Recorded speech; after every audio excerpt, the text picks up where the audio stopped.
Welcome to my YouTube channel. Today, I'm bringing you a delightful and super easy recipe for making a biscuit-based cake. This cake is perfect for any occasion, whether you're having guests over or just want to treat yourself after a long day.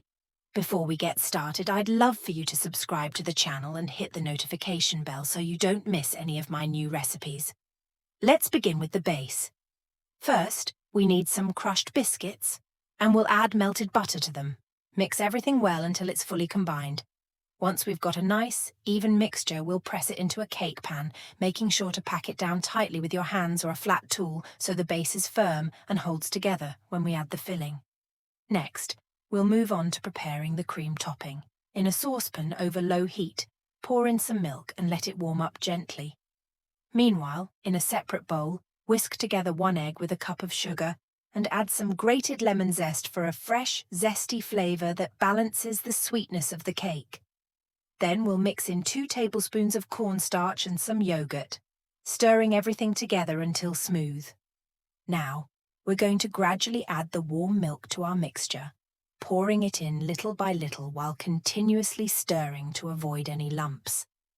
After the milk is fully incorporated, return the mixture to the stove and keep stirring over low heat until it thickens into a smooth, creamy custard. Once the cream is ready, remove it from the heat and pour it over the biscuit base in the cake pan. Make sure to spread it out evenly so the cake looks neat and appealing. Let the cake cool at room temperature for about 30 minutes before placing it in the fridge.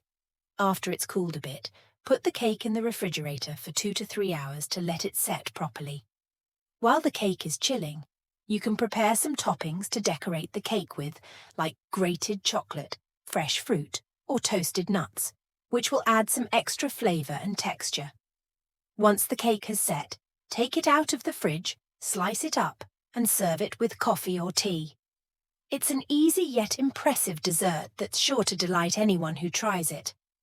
Before I sign off, I want to remind you again to subscribe to the channel and hit the notification bell so you'll always know when I upload new recipes. And if you try this recipe, I'd love for you to share your photos and feedback in the comments below. I always enjoy seeing your results and reading your thoughts.